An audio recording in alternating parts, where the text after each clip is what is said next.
morning, everybody. We're finally going to get the program underway, and I'd first like to thank all of you for coming in the rain, the sleet, and the snow from wherever you came from. Certainly appreciate it. We're excited for today's forum. My name is Andrew Holt. I'm the publisher at City and State. I'd like to welcome you to our Transportation of Tomorrow forum. We're very pleased to work together closely with the Rockefeller Foundation, Pratt, and some other partners in bringing this event together. We have a wonderful panel. I'll keep it short. I just want to do a couple of housekeeping items. For the first time, we're going to be publishing an inauguration edition on January 1st. There's some information about that in your program. We're also doing our second annual State of the State print edition with dossiers on each of the state legislators. There's also information in your program regarding that. I'd like to, in the effort of time, go directly to Peter from the Rockefeller Foundation, who is going to give some brief remarks on behalf of Rockefeller, and then we'll get started directly with the panel. Can we get a round of applause?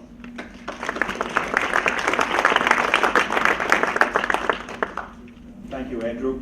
Can everybody hear? Good morning, everyone, and again, thank you for the introduction, for hosting the breakfast today. I want to acknowledge our panel, and in particular, a couple of people on the panel.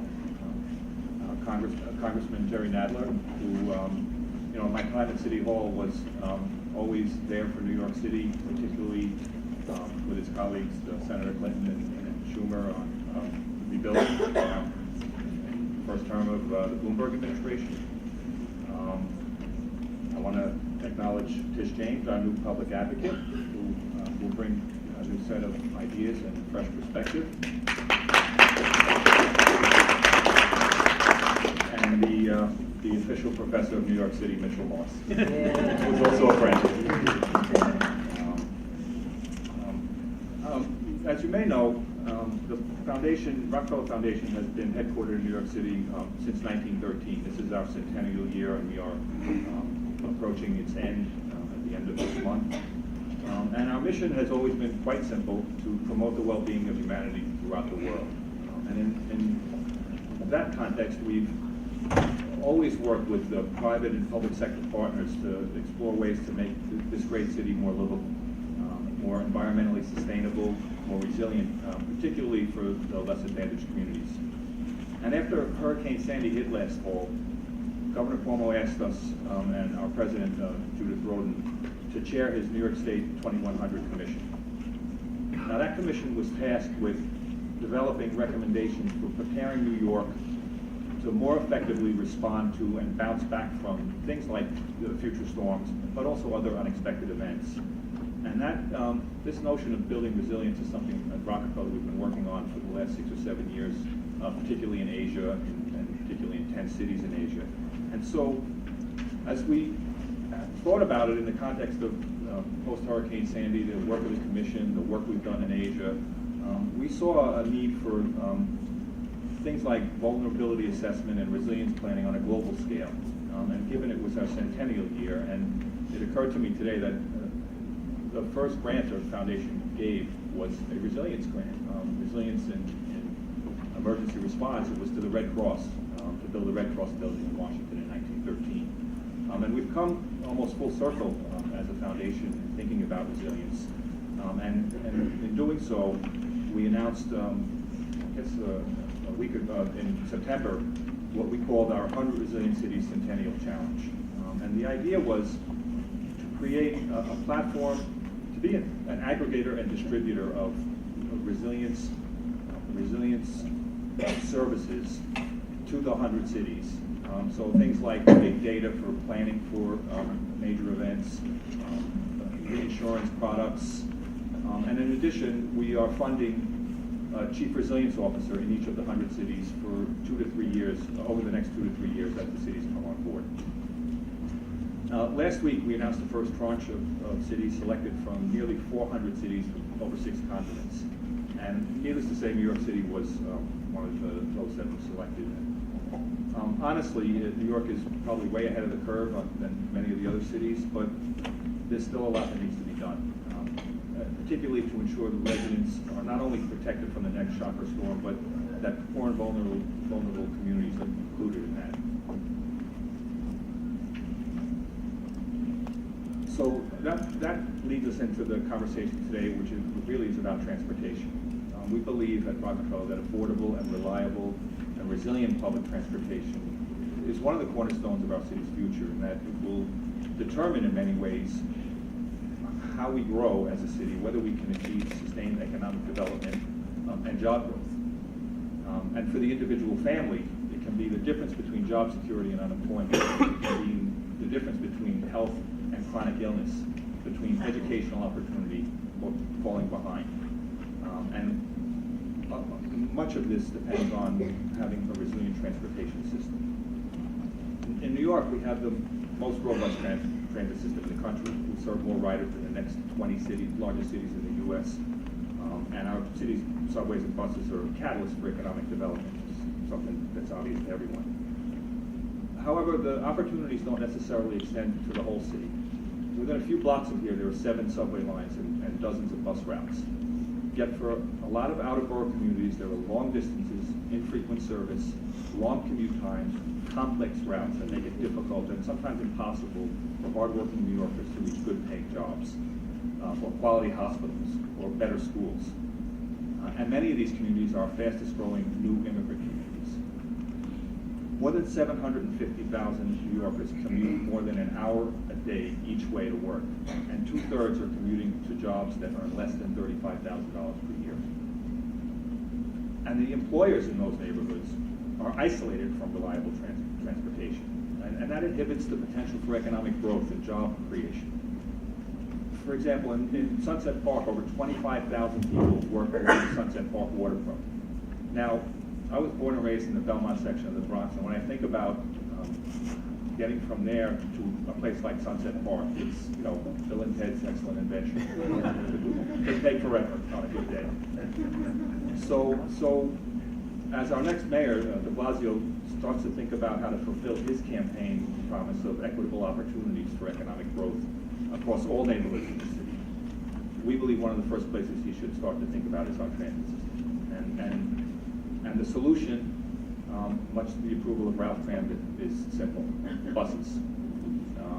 Not a sexy answer, and not the sexy answer many people may be looking for, but there it is.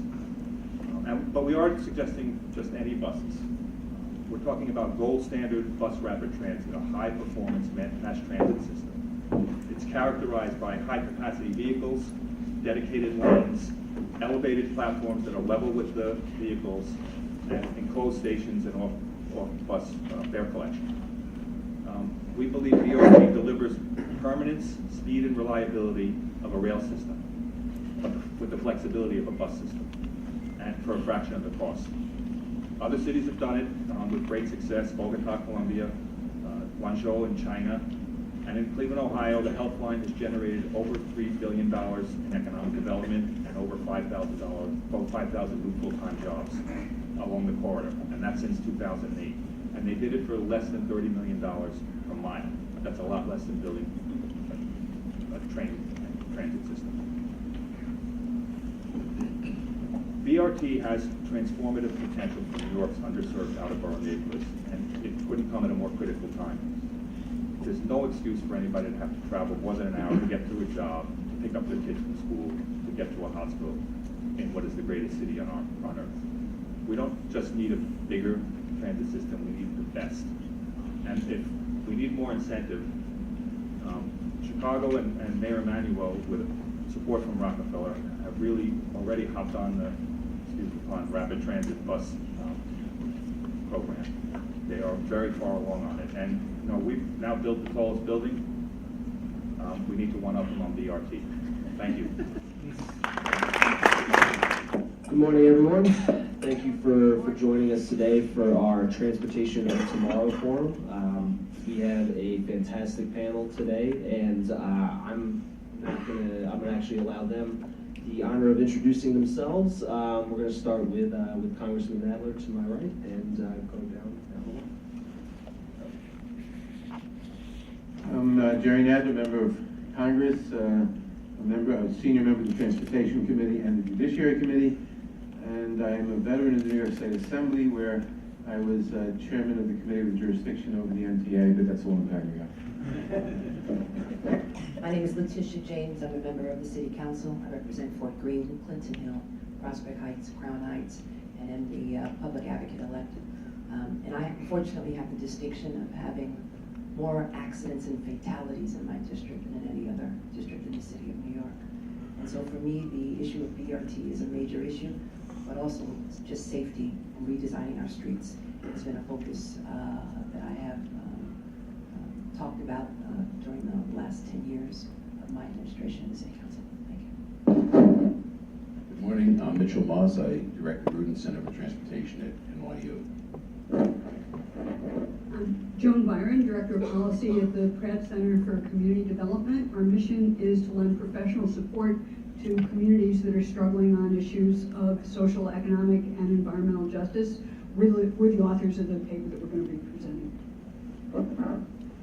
Good morning, I'm Austin Schafrin. I'm the New York State Legislative Director for the Working Families Party. And I think my tardiness this morning is a direct testament to why we need BRT, since I live directly outside of one of the potential proposed zones. So very hopeful from a personal sense here.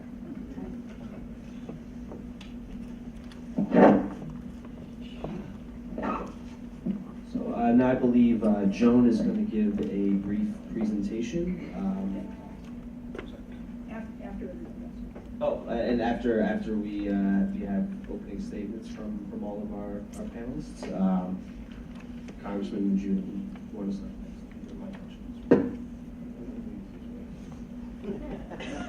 It's easier to use this one. Thank you very much. Let me begin by saying that I was asked to talk briefly about what public transportation should look like in 50 years and about federal funding. Let me start by congratulating Joan Byron and the Pratt Center on this bus rapid transit proposal. It's an essential proposal.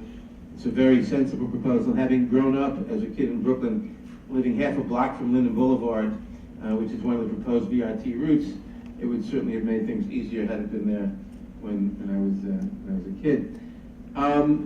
There are quite a few things that have to be done in New York. I mean, New York is getting denser, more populated. The city is rapidly gentrifying. It's a whole different discussion, but that means, among other things, that working class people are being pushed further from the center and have to travel longer distances to their jobs. A lot of the jobs now are not in Manhattan. They're, you have to go across borough or from Brooklyn to Queens or whatever. So those are two different things that are happening that demand responses.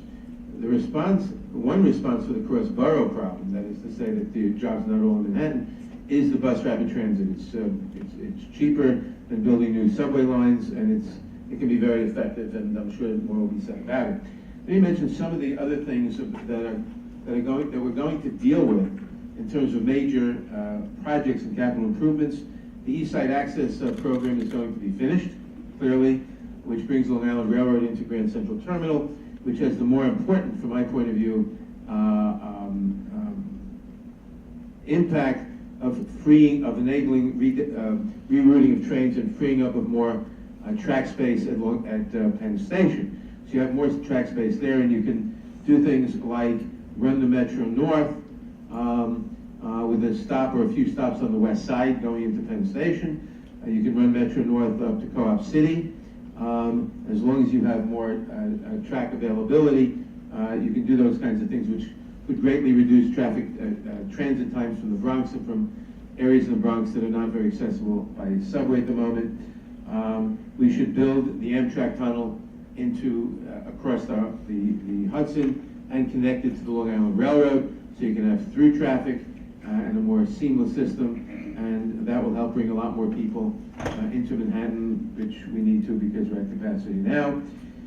We have to build the rail freight tunnel, which we've been talking about for almost 100 years now. The Port Authority was set up primarily to build it back in 1921. Haven't gotten around to it yet, but we have to do that, which we'll be talking about soon enough. This will take a couple of million vehicle miles traveled off New York City streets. If you assume an average annual growth rate of 2.75% a year, which until the 2008 recession I would have said was a very modest assumption. Now it's not so modest, but it's a reasonable assumption. if you assume a 2.75% annual growth rate in the region, then in 20 years, we're gonna have 80% more tractor trailers, 80% more freight, 80% more tractor trailers. We're the only city in the country where everything comes in by truck. We can't, where are you gonna put them? Where are you gonna put those new traffic trailers, especially if you wanna make room for bus rapid transit on some of our key roads? You have to put it on the rail, and you need the rail freight tunnel, and you need, in connection with that, satellite terminals, not just one major terminal as was proposed 10 years ago, but satellite terminals probably in Queens and Brooklyn and the Bronx and certainly out on Long Island. And you have to avoid making the colossal mistake that's been suggested by the Regional Plan Association of using the Bay Ridge line for anything other than rail freight. It is, I call it the aorta of New York's rail freight system. It connects with everything. It's underutilized now, but if we have a properly functioning rail freight system, it will be at full capacity with freight, and it's the only place you can put that freight other than on trucks on the road. We certainly should do the one-seat ride to JFK and restore direct service along the Rockaway Beach line to the Rockaways. I've never understood why in the 60s you doubled the commute system from the Rockaways to Manhattan from 30 minutes or so to over an hour by stopping the Long Island Railroad service there. You could restore that by restoring existing tracks and use that with a flyover to go onto the air train, so you get one-seat ride service from Manhattan to JFK, and restore service, as I said, to the Rockaways. We have to have a major container port in Brooklyn, which some of us have been working on for a long time. These are some of the things that we should do, which would certainly change transportation patterns in New York. Now, let me talk for a moment about federal funding. Right now, it's bleak. I could talk later if we want to about the various different federal programs. There are various grant programs, various loan programs, but they're small. The funding is tiny compared to the need. We're having a major ideological dispute in Washington, as you may have noticed. In fact, the Tea Party people are now talking about something that hasn't seriously been talked about probably since John Quincy Adams, which is what they call it devolution. Federal government should get out of transportation entirely and devolve. We used to think of devolution meaning give power to the Scottish Parliament away from Westminster, but now devolution means getting the federal government out of transportation entirely and let the states build highways that end at the state line, and entirely with local resources, which makes no sense. But they're seriously talking about that, and there's a real dispute. Should the federal government restore transit funding, not just transit, transportation and infrastructure funding? Henry Clay was the first great supporter of the American system. The American system is distinct from the British system. Europeans had the private sector do roads and turnpikes and canal. The American system, the government would do it too. And that was fought out in the 1830s. And we thought we solved that question. But now we're at it again. I think we are going to, over the next 10 years, come full circle and start having robust federal funding again. There are a lot of reasons for that optimism, but which I can go into later. But if we don't do that, we're going to be in a... let me just give you 3 statistics. The Chinese are spending about 9% of GDP on infrastructure investment. Pre-Reagan, we used to spend about 3%. Now we're spending just under 1% on GDP on infrastructure investment. If you expect our economy to be competitive, to remain a first world economy, to be competitive, and when I say infrastructure, I don't mean just roads and bridges and highways, but also broadband and internet, all the other modern interconnecting technologies that enable an economy to thrive. We have got to start investing again. And that's a long-term question, but it certainly involves investing in all kinds of transit and transportation that will affect New York. It's a battle that's ongoing in Washington, and I think it's going to start turning around soon. Certainly my hope so. So I want to talk about a couple of issues. First of all, there are growing needs in limited resources within the system, the transit system in the city of New York. Just to give you an example, on the number 7 line extension, it cost us $2 billion for 1 mile of track. For the 2nd Avenue subway station, it cost us $4.5 billion for basically 3 stations. And there's the issues of the state of good repair, there's issues with respect to maintenance, and there's also the issue of Sandy recovery. Sandy cost more than $3.5 billion in damages to the subway system. It cut off Rockaways from the A line, and another 7 tubes throughout the city. 9 underwater tubes were breached by floodwaters as a result. So clearly going forward, we really need to think about more expeditious and efficient modes of transportation. And clearly the report that's been prepared by Joan and Pratt Center is innovative and really involves inclusive planning. And I would be remiss if I did not mention the fact that since Marvin Holland is here representing Local 100, the men and women of Local 100 are currently without a contract. And clearly going forward, there is additional resources that are needed to negotiate a fair contract for those workers. So clearly, BRT has the potential to serve as a model for innovative and inclusive planning, and it's a model going forward. The Congressman talked about gentrification. My district is ground zero for gentrification and displacement. Most low-income individuals have moved out to outer boroughs. And when you look at where BRT is needed, one only need to look in Southeast Queens, the Rockaways, parts of Brooklyn, to focus to where the need is the greatest in the city of New York. And more individuals are moving further and further away from economic hubs. One of the hubs that's being created in my district is the hub in the Navy Yard. And right now the Navy Yard is inaccessible by transportation. We are trying to create a bus rapid transit system for individuals who work in the Navy Yard, which is a major economic development hub as a result of the expansion of Steiner Studios and a number of other light manufacturing jobs. In addition to that, all of the tech jobs in Dumbo and all of the jobs for entrepreneurials in Williamsburg. And currently there is no system to connect all 3 of them to downtown Brooklyn. And clearly BRT, a full expansive BRT would be needed in downtown Brooklyn and other economic hubs. So it's really critically important that we move as many people as possible to economic development hubs in the city of New York, particularly those individuals who are struggling in the city of New York and those people who are being pushed further and further away from Manhattan.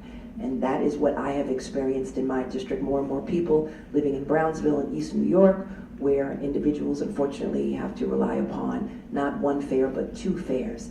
And clearly, given the limited resources both from the federal government as well as from the state, we need to look at more creative financing, tax incentive financing. There's a possibility that Mayor de Blasio has indicated that he, in his Vision Zero, has indicated that he prepares to put forth some dollars to make BRT a reality. And the question is, how do we make it a reality and how do we get past all of the naysayers?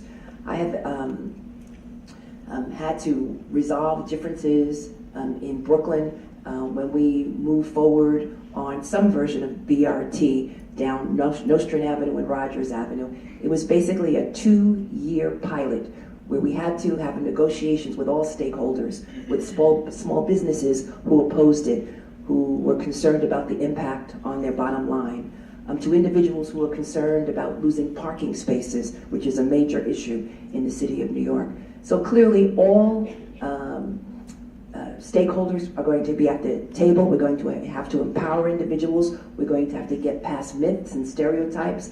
And we're going to have to talk about this as an economic development engine and as a means to move as many people as possible, particularly those who are living further and further away from Manhattan. And last but not least, an issue that I have been talking about for a very long time, and that is our environment.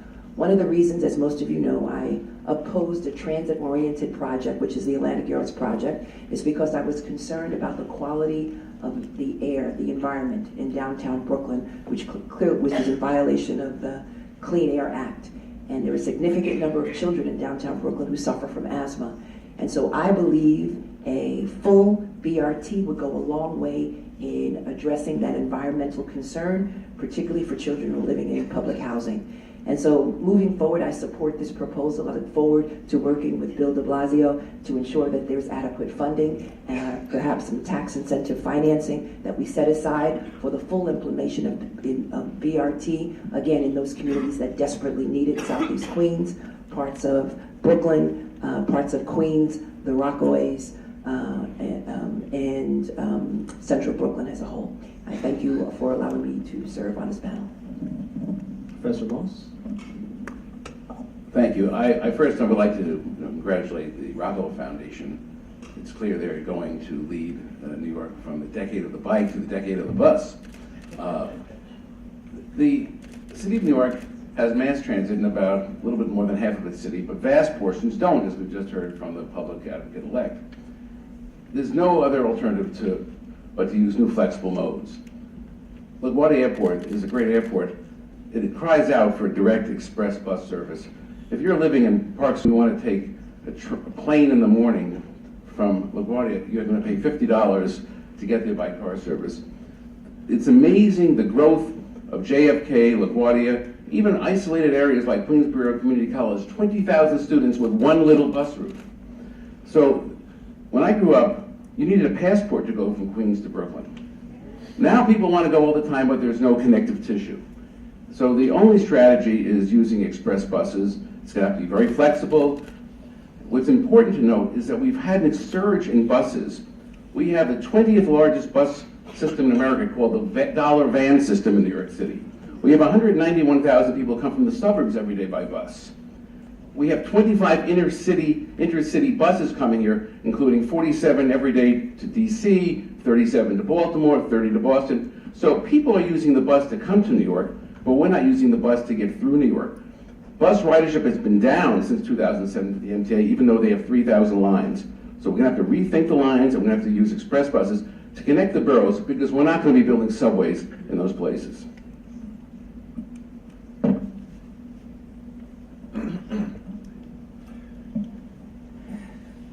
Thank you. You know, I started off actually with a joke about why I was late and the lack of transit access, but it wouldn't be a joke if it wasn't such a real and horrific and daily problem for so many New Yorkers, many of whom are like myself, that live not just in the outer boroughs, but in the outer boroughs, and where we see transit deserts, and where something like BRT could literally be the great equalizer, could revolutionize how we get to work and back to our families, how we get to schools, the jewels of the CUNY system, how we get to hospitals, how we work at our hospitals.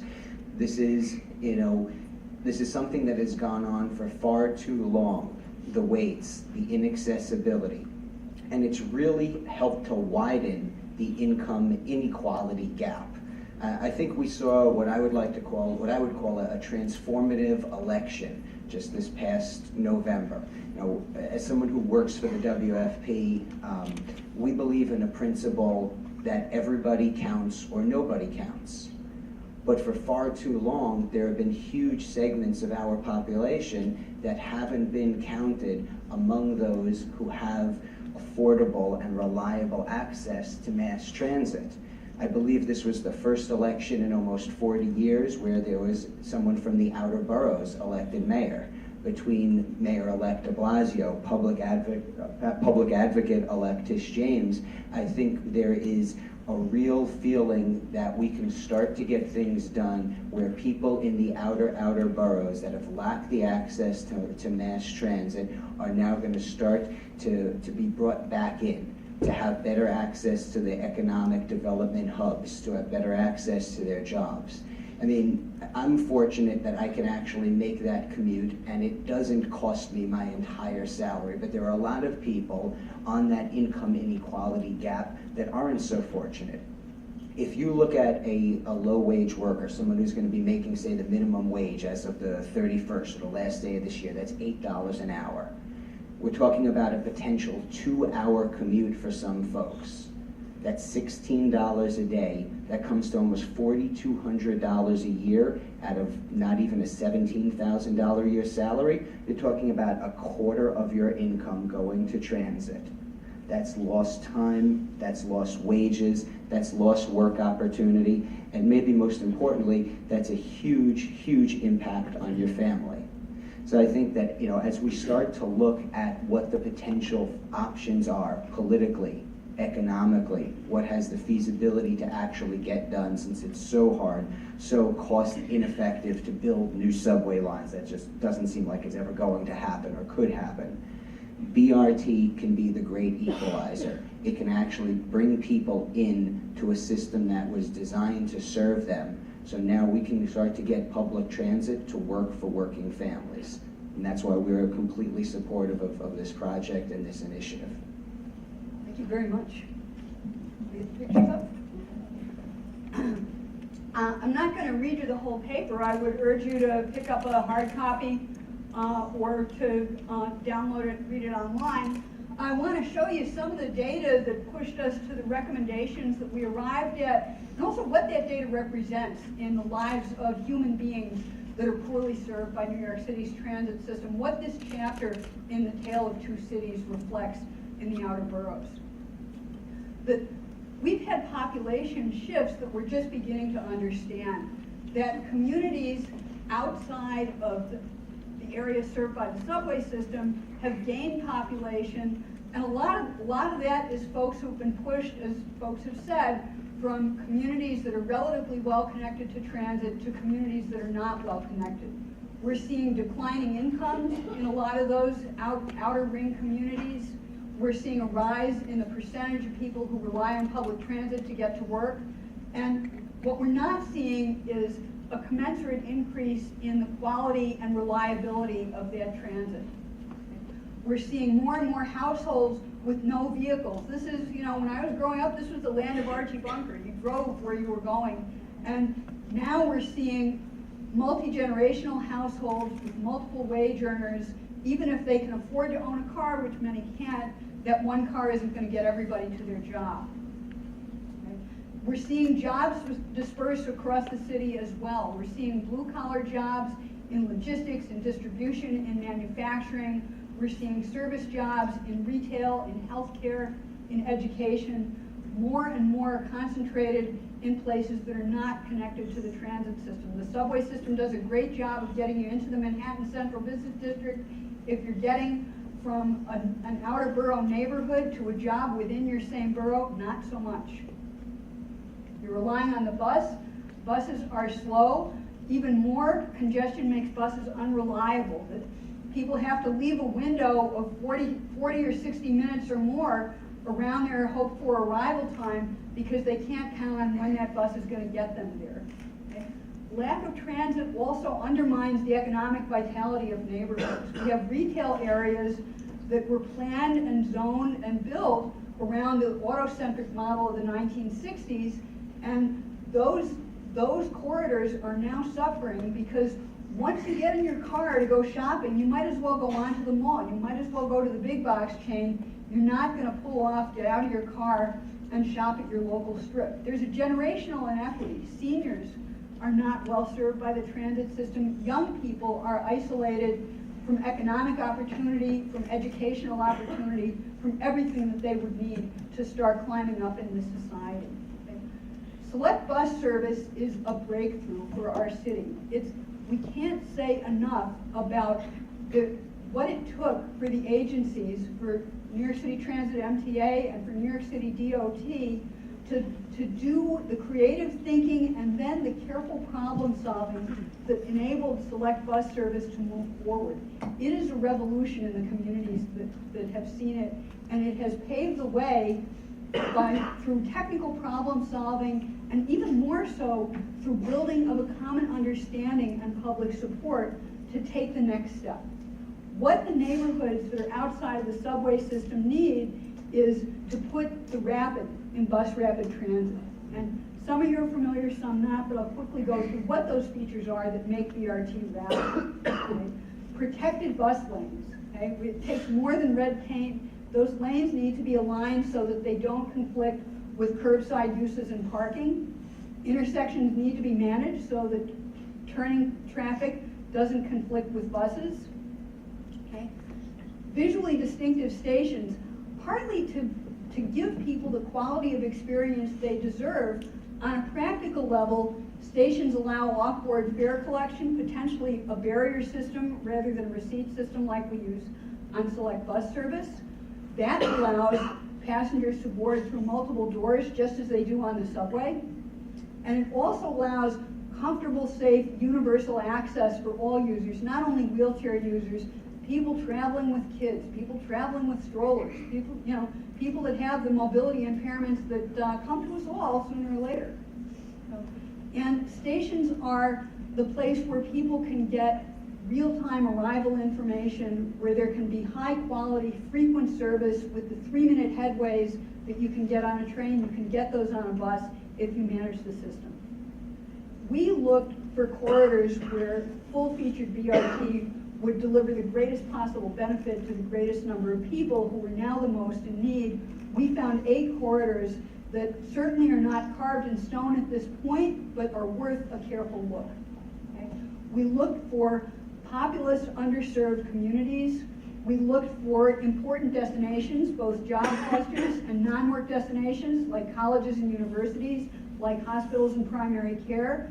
And we also looked for where are the wide streets that not only can physically accommodate full-featured BRT, but that are now dangerous to the people who use them, not only to transit riders, to pedestrians, and even to drivers, where the kind of transformation that we see on First Avenue on the M15 could make all users safer and could even make traffic move more efficient. So we found 8 of those corridors. They're ranked in kind of 2 levels of priority. The top tier are the places where the street configurations would allow high-quality BRT over most of their length. Connecting LaGuardia, Woodhaven Boulevard, Cross Bay Boulevard to the Rockaways, we feel there should be branches serving the Rockaways both east and west on this line. That would take what's now a 65-minute trip, say, for example, from Howard Beach to LaGuardia, and make it 45 minutes. Okay? Hunts Point to Flushing to Jamaica. Okay? It is astonishing. Queens College, you can't get to by subway. And look at the huge shed of students who would like to be able to get there, who can't really face the long trip that it would take them on a local bus, even the Q44 Limited, which is a wonderful service, but gets bogged down because lanes are not protected and it's held up in congested traffic. Staten Island North Shore is an outstanding opportunity. The MTA did its own feasibility study comparing heavy rail, light rail, and bus rapid transit on that existing unused rail alignment, and found that BRT would not only be more cost effective, it would serve a far greater number of passengers because of the ability to branch the system, to bring people in from other areas along the line rather than just rolling along a single corridor. Bush Terminal to JFK, particularly using Linden Boulevard, which abuts several, major healthcare institutional clusters. It is mind-boggling that of the tens of thousands of public housing units in Brownsville and East New York, which by car are 10 minutes from those hospitals, are 45 minutes from those hospitals, which are tremendous employers, tremendous economic anchors and engines. And from much of the public and private housing along that corridor, it's a ridiculous trip. The Sunset Park waterfront, important. Bush Terminal, Brooklyn Army Terminal, major blue-collar job center, as is JFK. You can't hardly get there. Okay? The second tier corridors are not less important. Many of them would serve as many or more people as the first tier corridors. They're a little harder to achieve because of the street fabric. There are not wide streets along such long lengths. If these are phased in as a second phase of BRT, the support will be there and they will perform as part of a network. Far Rockaway to Jamaica. Okay? Young people in Far Rockaway have told us time and again what it would take for them to go to college. There is no post-secondary educational institution less than an hour away by transit. That is a scandal. That traps people in poverty generation after generation. Okay? Another corridor serving JFK and Sunset Park, but through Southeast Brooklyn using Kings Highway. the East Bronx Hospital Cluster. It isn't just the hospitals, it's Hutchinson Metro Center, it's Bay Plaza and other retail hubs that have built up. The economic growth in that part of the Bronx is going to come to a halt because of traffic congestion. You can't get there. It's a really difficult street network to navigate. It might be one of the places where it's necessary to build grade separations or overpasses to get buses through some of those areas. It's worth a look. Okay? The middle of Staten Island, God help me, I went there on Black Friday to Staten Island Mall. College of Staten Island, another institution that serves a huge population of students who rely on transit to get there, who also have to cross dangerous streets to get there. You can barely see it in the slide.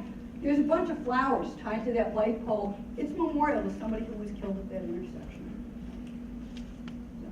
The way we can do this, the way we can overcome what Public Advocate-elect James referred to as kind of the stereotypes and the false dichotomies that are created between interest groups is to do what the city, led by DOT, has shown that it is able to do.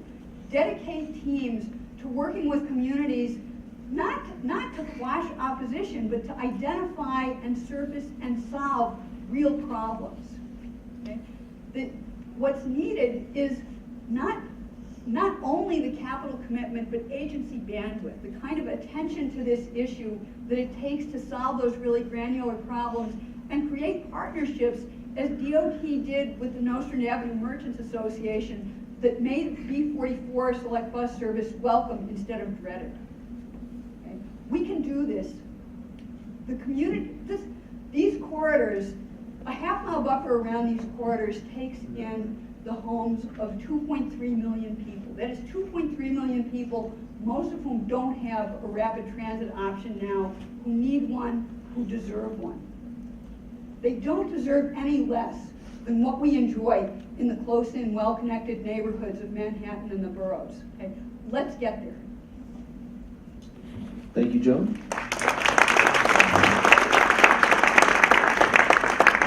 So I realized I forgot to introduce myself. I'm Nick Powell. I'm the City Hall Bureau Chief for City and State. I'm happy to be moderating today's forum. So we're gonna get right into our discussion. I'm gonna start with Congressman Nadler and put you right on the spot. You mentioned in your opening statement that you were optimistic about the future of federal transportation funding, and I'm curious why you feel that way. Well, I think that the country has, it's part of a larger thing. The country has, for the last 5 or 6 years since the recession started, I call it Depression 2008, we've engaged in a huge experiment with austerity, not as bad as in Europe, but an austerity program here. It's the first post-war recession in which government employment in the recovery period is down, in which government spending in the recovery period, instead of going up, goes down, and the result is a long period of stagnation and high unemployment. I think over time, maybe I'm just being optimistic, but I think over the next 5 or so years or more, we're going to start reversing that. We're going to go back to Keynesian economics. We're going to start seeing a reaction that you can generate a lot more jobs and a higher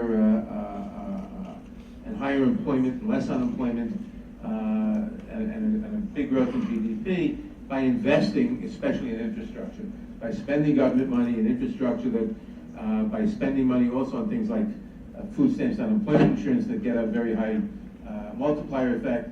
In other words, by putting money in people's pockets that they spend, so other people get hired to make and market what they can buy with the money they get, and so forth.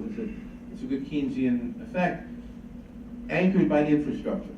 And so I think you're gonna have a reaction to the economy being totally in the doldrums and to the growing inequality, where the entire middle class is getting, I mean, lower income people are getting killed, but the middle class is being decimated, and all the money is going to the top. All the benefits of the economic growth is going to the top 1% or half of 1%. So I think there's going to be a political reaction against that. I think you're beginning to see that. I think some of the recent elections show that.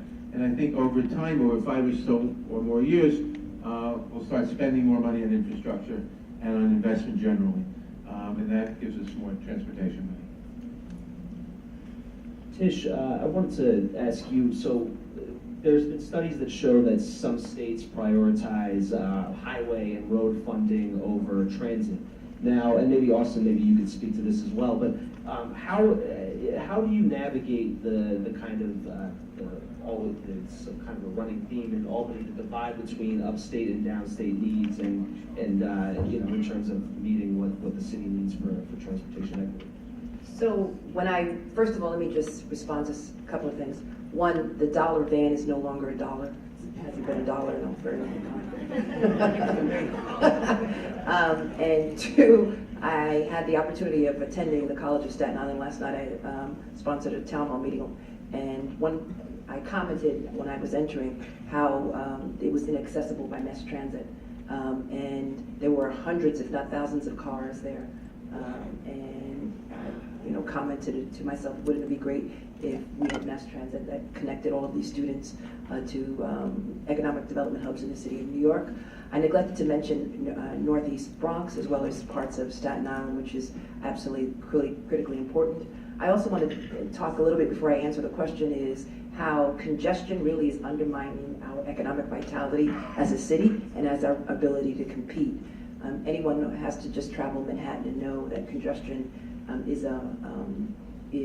unfortunately a major obstacle to the individuals getting from one economic place to another economic development place, which is why I supported congestion pricing in the city of New York. I know that there's not a lot of political support for that in Albany, but nonetheless, I believe we should start with BRT and SBS moving forward and try to convince some of our legislators in Albany and educate them about the benefits of mass transit and moving more mass transit. So to the issue, the question that you asked is, again, how do you convince individuals going forward about the benefits of BRT? Again, using the 44 bus line, Nostrand Avenue and Rogers Avenue, we had a number of stakeholders. DOT worked with us.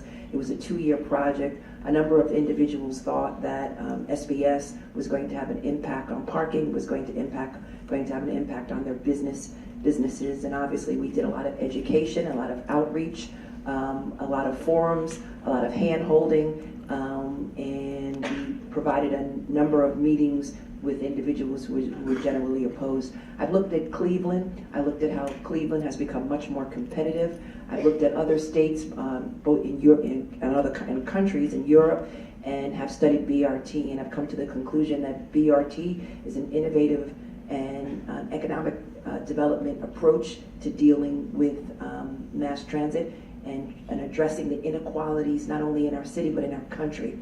This issue of income inequality and wage stagnation is not anything new. It's something that I've been talking about for the past 12 years, in the issue of poverty. And now it's at the forefront and on the front page of the New York Times with the article about a young lady and her family who happens to live in my district known as Dasani. And so clearly the issue of income inequality is something which is in the forefront of all of our minds, and the story of Dasani shocked the consciousness not only of all New Yorkers but of Americans overall, that countless number of people are living in abject poverty in our city. And the shelter within which Dasani and her family at one point lived is not accessible at all, even though it's in the shadow of all of this development in downtown Brooklyn and in the shadow of $1 million brownstones. The point is that we as a city can and should do more to address those individuals who are living under the weight of poverty, and those individuals who are sometimes our neighbors and those who obviously need access to mass transit. In addition to congestion, obviously having an impact on our economic vitality, income inequality is having a major impact on our economic vitality. The congressman talked about the one percenters who are making most of the money in our economy, but there's two extremes in our city, and those individuals who are living in poverty, who are barely making minimum wage, and those individuals, the one percenters, who are making most of the wealth, and the middle is lost, and the middle has truncated, has shrunk. And so we really need to do more to build our middle class and need to build more of those individuals who are living, who unfortunately are living without, in the absence of the sunshine of opportunity. And so BRT is critically important in addressing mass transit to those communities where individuals pay not one fare but double fare and spend a significant amount of their funds on mass transit and on housing. Families are doubling up and tripling up. There are less wage earners in households.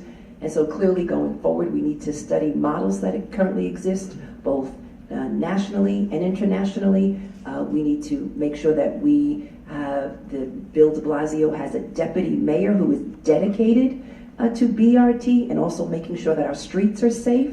We need to elevate it, make it a priority in the city. We need to make sure that all of our agencies are coordinated in a fashion, in a manner where we can focus on, again, redesigning our streets, making our streets safer for pedestrians and for cyclists, and in addition to that, making sure that we implement BRT and that we not just talk about it, that our money is behind BRT and that we come up with some financing schemes to enhance and to build on this innovative plan to move the city forward. Austin, do you want to speak to, is there the political will to get this done for New York City, in Albany? How do you convince legislators upstate to get on board with this? Sure, that's a good question. I try to look at it in it's two different worlds because oftentimes Albany is its own planet. And it's very, very hard to make a lot of those city-centric arguments, like you said, to suburban, Long Island, upstate, even members that live in the Hudson County. But I think, every once in a while there's an event that does shock the conscience, that does shock us into action. And we saw just a little over a year ago what Hurricane Sandy did to absolutely decimate our transit system. Even though it rebounded extraordinarily quickly, we still saw how the city can shut down. And when the city shuts down as the main economic driver for the state, the ripple effects continue from Brooklyn all the way up to Buffalo. So I think there's a greater consciousness of how important mass transit is throughout the entire state. That would be first. I would say second, a good argument that can be made, that we should start to actually make, is a lot of the similar failings that we see in certain rural and suburban communities in terms of the lack of infrastructure, the bridges, the roadways that need constant repair. The same argument is made on the city level, and they all work in conjunction. If we don't have mass transit and they don't have good roads and bridges, then their economy dwindles and our economy dwindles, and they're always intertwined. One of the other points that's important, and we see this, again, the public advocate-elect raised a terrific point about the growing income inequality gap. And there was just a huge fight last year, or actually earlier this year, over the minimum wage. It is extraordinarily important that we not only help people rise up from the bottom in terms of wages, but we also bring down the costs. We're seeing rapidly increasing housing costs, and we're seeing a lot of low and middle income families that are paying a quarter of their yearly salary toward transit. The more it costs them, the more subsidization that the state's going to actually have to continue to make. That's why it's so important to close that economic inequality gap by not only improving wages, but improving the way that folks can get to and from their jobs, and BRT is a game changer in that facet. So I think that there are a lot of politically feasible arguments that can be made, that will be made. On the city is a completely different animal. I think we have some terrific leaders down here, from a congressman to a public advocate-elect to our mayor-elect, who just ran on the basis of the tale of two cities. Well, a lot of the tale of two cities is how you get from one city to the other city within our city. And that is not only a growing problem, that's something that is really blocking the ladder of social and blocking people's path up the ladder of social economic mobility. Because if it was a ladder, then mass transit really forms the rungs on that ladder. And I think there are a lot of good folks, great leaders in city government that are going to help people climb that ladder up, and BRT is going to be the vehicle to do so. Joan, why BRT and not more SBS lines or light rail for that matter? Why is BRT the best option for improving transportation equity? It's definitely not an either or for select bus service and BRT. There are parts of the city that need transit where the street fabric doesn't readily accommodate the separated lanes, the stations on the medians, that you need to make BRT fast. Fortunately, those are parts of the city where the distances are less of a factor, where destinations are closer together. And I'm thinking of that Brooklyn waterfront corridor from Red Hook to Dumbo to the Navy Yard to Greenpoint Williamsburg, Long Island City, is a place where select bus service is a great answer. There are lots of other places like that. BRT is important not only because of the speed and reliability that it's going to bring to places that don't have subways, but because it can cover those huge distances and it can transform those streets so that they are walkable and competitive retail corridors as well as safe places for people to be. Quick note on light rail. I think, light rail only looks inexpensive. Okay? Before you lay those rails, you have to dig up the street and relocate every single utility that would be under that rail right of way because you never want to dig it up again. So it's an attractive solution. There may be parts of the city where it's appropriate, where the benefit justifies the cost, but it's never going to be a widely applicable solution in New York City because the need to deal with the infrastructure below the street is just as great. Bus rapid transit is inexpensive. It's not quite as inexpensive as I think Peter might have inadvertently said. It's not $30,000 a mile. Healthline in Cleveland was $30 million a mile. We don't have any bus rapid transit project that would be as capital intensive as that.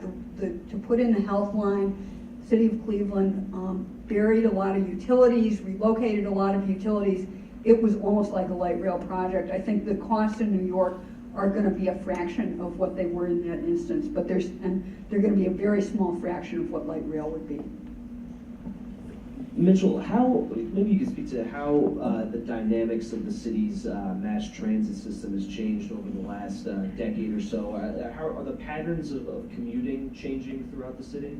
Well, I think there have been three great changes. One is the subway system is no longer defined by peak hours. It never shuts down in terms of use. It's busy at 10 o'clock at night, it's busy at 10 o'clock during the day, at 3 in the afternoon, school kids are on. So the first thing we know is people are constantly using the mass transit system, and not just to get to work, to shop, to go to different places. That's had the impact of how difficult it is to fix the system. We have to remember that New York's a 24-hour subway system. London is just beginning to go 24 hours.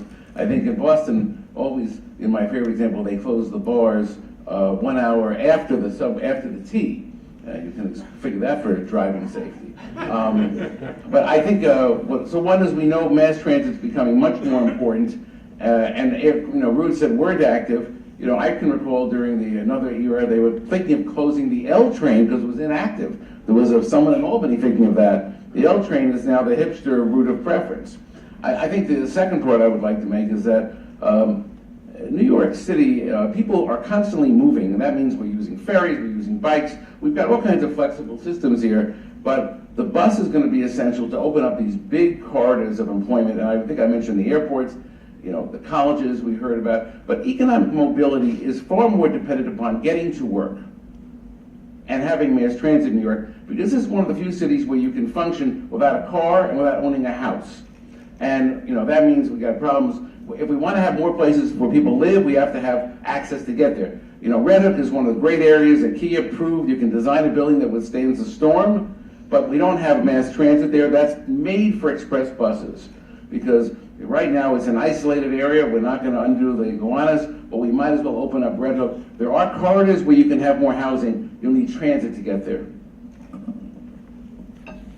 So I wanted to pose a question to the entire panel, so anybody can feel free to jump in. But we talk about implementing BRT and all these, which is a grand idea, but there's a slight problem that the MTA is always, suffering from a lack of funding. So how can the state, how can the federal government, how can they step in and improve the funding mechanisms for the MTA Would dedicated taxes help? What solutions are there for funding such capital projects like BRT? Congressman, or should I want to jump in? So earlier I talked about tax incentive financing, which obviously is just financing from developers going forward. And I, as was mentioned earlier, we no longer have a conventional system. We have a number of non-traditional employees who work 24 hours, 7 days a week, and we therefore need a full functioning mass transit moving forward. And so we really need to look at these economic development hubs where we have a number of employees and need to make sure that capital dollars follow BRT as well as some sort of innovative tax structure.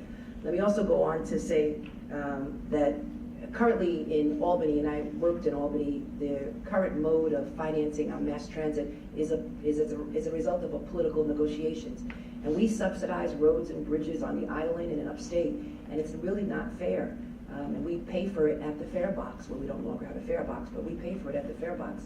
And so at some point in time, mass transit is going to have to reflect the significant number of individuals who rely upon mass transit, and there needs to be some hard negotiations in Albany, and Governor Cuomo is going to look at the splits that currently exist where we do not get our fair share in the city of New York. And I recognize that that may mean Long Island may get less and upstate may get less, but the demands and the needs are here in the city of New York going forward. And I recognize that that's going to be a political challenge. I'm not sure where to start. When I was in the State Assembly from 1977 to 92, one of the major issues was the division of, or at various times, one of the major issues was the division of revenues from the TBTA, Tri-Borough Bridge and Tunnel Authority, to the subway system and Long Island Railroad. That formula, and I was talking with Mitch Morse about this morning, that formula was unfair. Then it's unfair now. We never made any headway in trying to change that. Maybe if you get a Democratic state Senate, which one of these days will happen, it's inevitable demographically, that you can finally change that. There are no easy answers. I mean, tax increment financing will certainly help, as Tish was suggesting. But there are no easy answers. We're going to have simply more capital investment and more operating funds. We used to have operating aid from the federal government. We no longer do. The federal government's going to have to step in. The state government's going to have to step in. And let me just say one other. I think hopefully, as we turn away from austerity, we'll be able to start doing this. And by the way, the state and the city used to give the MTA about $200 million each per year in unrestricted aid. They no longer do. It was stopped in the early 90s. It's something that ought to be restored, obviously. A commuter tax, which again, the problems in Albany are obvious, is something that would greatly help.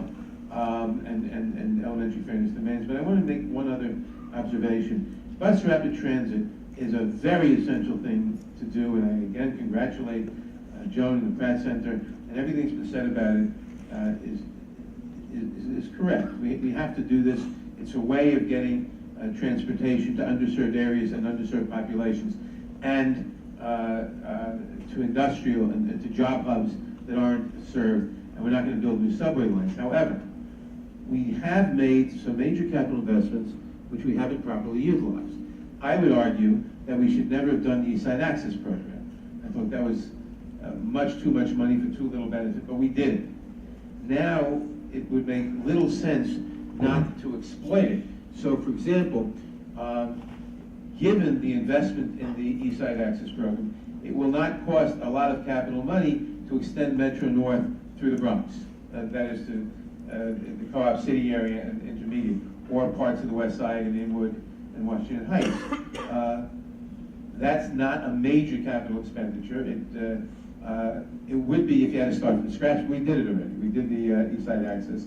It gives us the ability to do that. There are several other things. The restoring, it was a major mistake 50 years ago to eliminate the Long Island Railroad service from Manhattan to the Rockaways to substitute a subway service. There may have been reasons for that, but when you then tore up those tracks, it's not that expensive to put those tracks back, and it gives you two things you can do. Number one, it gives you a direct one-seat ride to JFK, which is very important economically, if you connect it into the air train. And two, you can run regular service in half the time that the A train takes to the Rockaways if you use that line again. So that's not a huge investment. That would be great for two things, given the fact that we built the air train. I thought the air train was a mistake. We should have done the old Rockefeller plan for a direct service along the Rockaway line of the old Long Island Railroad. But we didn't do that. We built the air train. We ought to hook it into Penn Station on a one-seat ride and restore quick service to the Rockaways without huge capital investment. So there are a number of things you can do, given the investments we've already made, in addition to the BRT, the Bus Rapid Transit, which is key. One quick add to that. One of the reasons that congestion pricing in London was politically possible is that people saw the transit benefits right away, and those benefits were delivered primarily through improved bus service. If anybody's been there in the last 10 years, you can hardly step into the street. It is a river of red buses running constantly. And what a benefit from BRT is it's pay as you go. It isn't the enormous lump of capital where you've got to put in $5 or $6 billion up front and you don't get the benefit for 10 years. I think that seeing that benefit can also bring about the political environment that makes it possible to do the more capital-intensive projects. Charlie Kamenoff is here. The plan that he and Sam Schwartz are working on is a much better version of road pricing than Mayor Bloomberg's proposal. I think to set the stage for that to be possible, we've got to score some wins, and BRT is one of those wins. Mitchell and Austin. I want to say something. If you ever have a chance to watch the confirmation hearings of an MTA chair, or you will find out that New York City is almost invisible because we have an undistinguished state Senate representation when it comes to transportation. Long Island says, where do you stand on the Long Island Railroad? They may have 180,000 riders coming in, but that is all they care about. And I think it's important to understand that it's not upstate, downstate. That's a myth. It's the Long Island Railroad constituency which drives the MTA subsidy so high that New York never will get buses unless we recognize that we have to have people in Albany who care. It is not a priority for our state senators today to understand how important the MTA is. That's the failing, not in City Hall and not necessarily, in the MTA offices, but in our elected officials who go to Albany. I want to know who knows the major assembly transportation chair, who knows the Senate ranking person that deals with transportation. Those are the forces that have to represent New Yorkers. Can I somewhat disagree with him? The problem in the state Senate, there have been from time to time, and I was in the Assembly, not the Senate, so I don't have a particular brief. And that was a long time ago anyway. But the problem in the state Senate has not been only, it's been true to some extent that you didn't have New York City senators who were very interested in transportation. The problem was that they were powerless. The Long Island Republicans were in the majority, and they controlled. All they cared about was those 180,000 riders.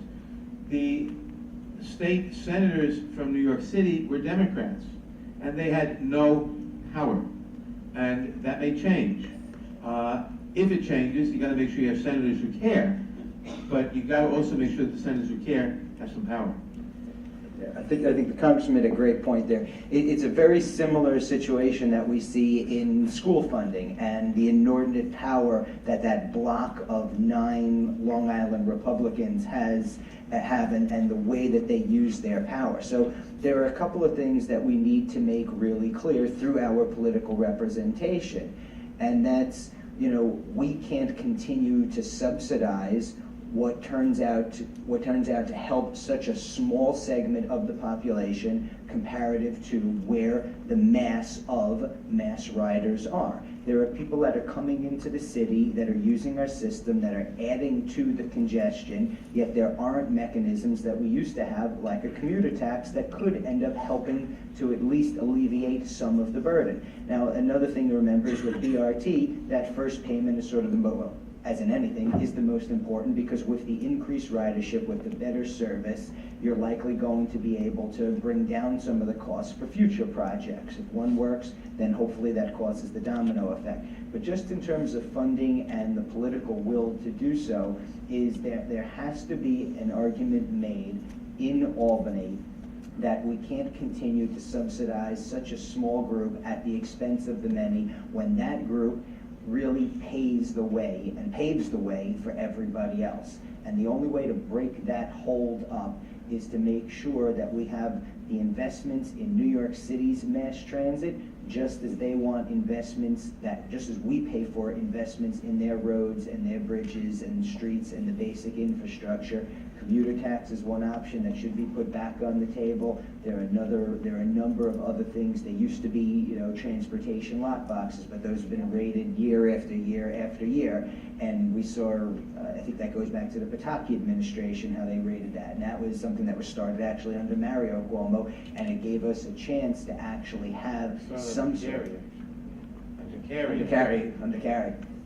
And we have to get back to a situation where there's more reciprocity. Hopefully, if the Democrats are able to retake the Senate, with a lot of them representing growing constituencies of outer borough, low-income commuters who are not able to continue to afford the appalling lack of mass transit in their areas, then there could be a changing dynamic. We've actually seen we've seen this on the national level with changing demographics, and how I think that's another point that the congressman made earlier, how that could end up leading to a revitalization of investments in not only infrastructure, but investments in transit throughout the country. Hopefully that's the direction that we're headed toward. Can I just remind everyone that the Democrats do control the Senate? Respectively, that's very true. So I think we're gonna open up to the audience for a few questions. I ask that you keep your questions as succinct and brief as possible, so everybody, or we can give multiple people a chance. Sir, right here. My question is a land use question. It's quite clear that in order to gain the economic benefit of any kind of mass transit, you need greater density of the land use and corridors. And I'm wondering, in discussing all of this, how willing political officials and communities would be to allow for greater density along the lines of these proposed increases in the ERT, as an example. And also, I guess two things quickly. One of them is that in getting that density, one finds that it's not just residential, it's also the need for many other enterprises, and that means tremendous change in each neighborhood anyway, which may have an adverse effect on those who are of even lower income all over again. The other thing I would say is that I was in Long Island last week for a political meeting, and met a number of elected officials. Most of them are mayors, virtually all of them are Republicans. And the one dividing concept they had is that they were against any form of increased density for mass transit, because to them it translates into Democrats. And as Republican elected officials, they say, why should I basically sign my own epitaph? Anybody want to take this? I think the local desire to have more density and the things that come with it is a thing that we've seen in a lot of communities. People think they're against density. What they're mostly against turns out to be displacement. It turns out to be buildings that clearly are not meant to house or serve people in neighborhoods. That this is the kind of hands-on, like fine-grained breakdown. The way DOT approached the parking and loading issues on bus rapid transit, the Department of City Planning needs to come with them and break down the density issues. People who say they don't want density, the next thing you hear from them is, and there's no retail here, okay, because there's not enough density to support it. So I think if people see that the protections are in place to prevent them, whether they are residents or business owners, from being displaced by new density and development, they usually support it. I agree. I've led the charge in my district, as you know, to downsize and to protect historic communities. 60-70% of my district has been designated as a historic district, and we've done downsizing all throughout my district. But I also recognize that We have supported greater density when there is greater benefits, when there is more affordable housing as opposed to 80/20s, when there is more space for arts and culture, when there is more space for freelancers, when there are additional public benefits, then the community can support greater density. But as you know, in downtown Brooklyn, there's nothing more than, there's been a significant amount of density, but it's primarily been luxury housing. And that's why the cry has been to save our community against them, as we call it, the Manhattan creep, the Manhattanization of Brooklyn. This woman, oh, never mind, I'm sorry. Thank you. Shelley Winfield, Bellevue Hospital Community Advisory Board. I'm speaking on behalf of the poor children and the immigrants that use the hospital. And the panel has spoke about the inequality, the gap inequality, income inequality. And the children are asked to pay full fare, above 44 inches tall, and no one brought that out. And the federal government only reimburses the parent for clinic visits after age 6. Could you address that? Thank you. I'm sorry, what was the question exactly? Yes, it was a question. I'd like to really know your strategies and how we can change that piece where they are being asked to pay and designated by height and not age. It should be age specific, and we are now doing height, and when our children follow the doctor's prescriptions and their vitamins and they eat and exercise, they are tall. That's 4.5 years old, and they're asked to pay.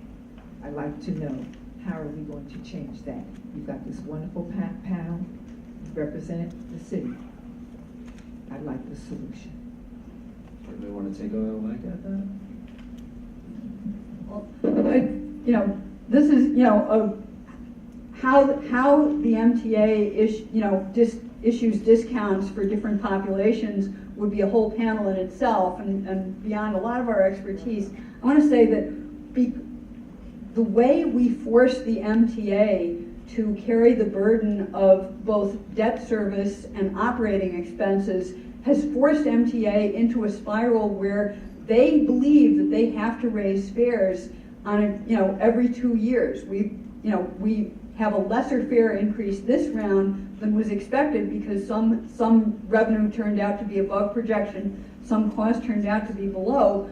The problem is the construct of the MTA as a public authority that is expected to pay its own way. Not only children, but New Yorkers as a whole pay a higher share of system costs through the fare box than needed with any other system. So I think the answer, there's an operational question where how can you make the cutoff based on age versus height, age being harder to measure. But I think the big problem is that riders cannot be expected to continue to carry so much of the burden of the MTA's costs. Well, let me say this. The MTA is doing what our society does. It favors the old over the young. There's no reason everyone over 65 should be getting a discount fare when we are penalizing young people. And that's an age policy which the senior citizens are growing, they're not getting poor. We have a lot of poor kids who are under 12. That's the problem. It should not be that you get a discount at an age, but you get an increase because of your height. Let me comment on that if I could. I'm going to disagree again to some extent.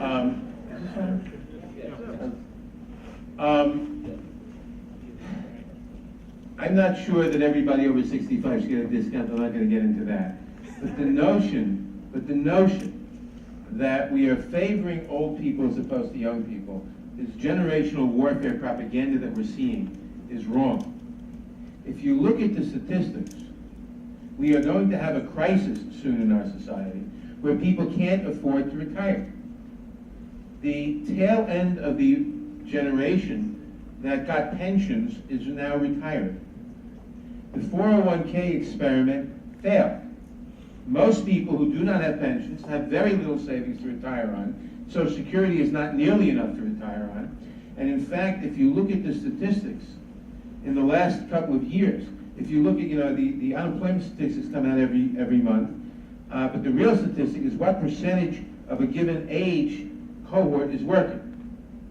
and you find out that under 65, it's 63.8%, which is a low number.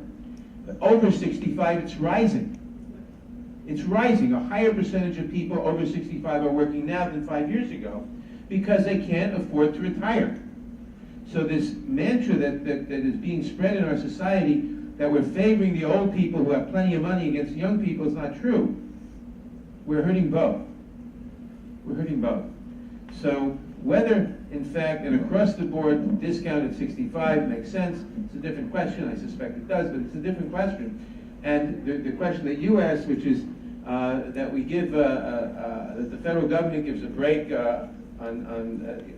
based on age, and we're now looking at height, and there's a disconnect. We ought to change that disconnect, obviously. But I couldn't let go by the assertion that we're treating older people better than younger people, and because we're going to see a lot of political agitation that we have to shift funding, but a larger percentage of our people are being elderly, and they're not. We're going to have a major problem with elderly poverty. It's not going the other way. So let me just say this, that given what's happened in Detroit and recently in Chicago, clearly the attacks on public pensions, clearly what the Congress member has indicated continues to raise concern. But the issue of poverty obviously is affecting senior citizens as well as women. The feminization of poverty is real in the city of New York.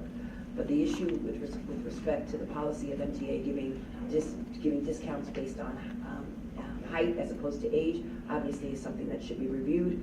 But I also agree that clearly giving discounts to individuals over 65, it really should be income-based, clearly moving forward in the city of New York. We have one more question from this woman. Hi, I'm Trudy Mason, and I am the Manhattan representative to the Permanent Citizens Advisory Committee to the MTA, the New York City Transit Riders Council. And I also used to work for the MTA, where I instituted, as Director of Public Affairs and Government Community Relations, the Senior Citizen and Disabled half-fare program. And it is a half-fare program. They still pay. And I think, Shelley, if you want to talk to me afterwards, this is the kind of problem that the PCAC was set up for, because it's simply changing a regulation rather than giving who you give a discount to, whether you do it by age. But that's not what I raised my hand before to talk about, so Shelley, we can talk later. One of the issues that constantly comes before the PCAC, and especially me, because I represent Manhattan, where the second SBS, but really the one, because of the population that it serves, was put into action along 2nd Avenue and 1st Avenue. I am constantly getting complaints, not because of the service, even though, and we can talk about this, where it was instituted while the 2nd Avenue subway was being built, so that the public does not see rapid transit or select bus service because it moves as slowly, because 2nd Avenue is now only 3 lanes.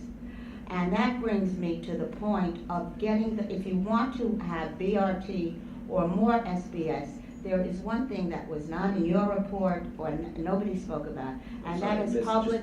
Just an inch of time. That is public education. And the fact is that the public, and I would like, Joan, especially your comments on this, because the public is not aware. They know that a lot of bus stops were taken away along 2nd Avenue and 1st Avenue.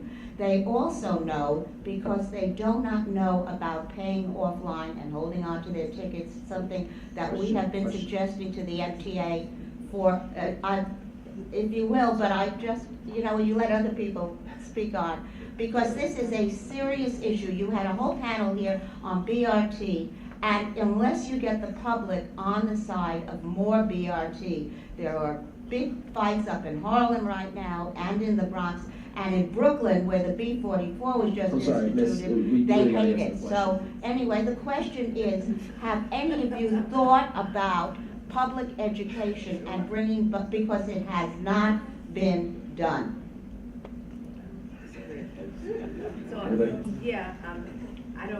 Let me speak about Brooklyn. My frame of reference is Brooklyn, and I specifically was involved in the B44.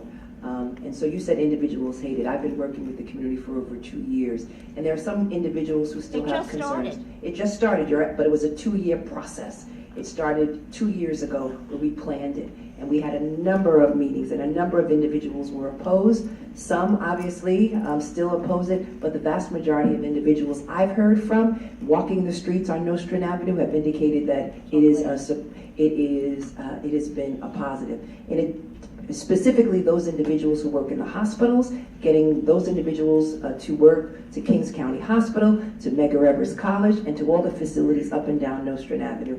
So as someone who is on the ground and someone who lives in Brooklyn and continues to work on this issue, I can tell you, that's one person. I've talked to thousands. So let me just say that we clearly need to improve on education. I agree with you. Let's end it there. We obviously need to do a better work in outreach and in education going forward.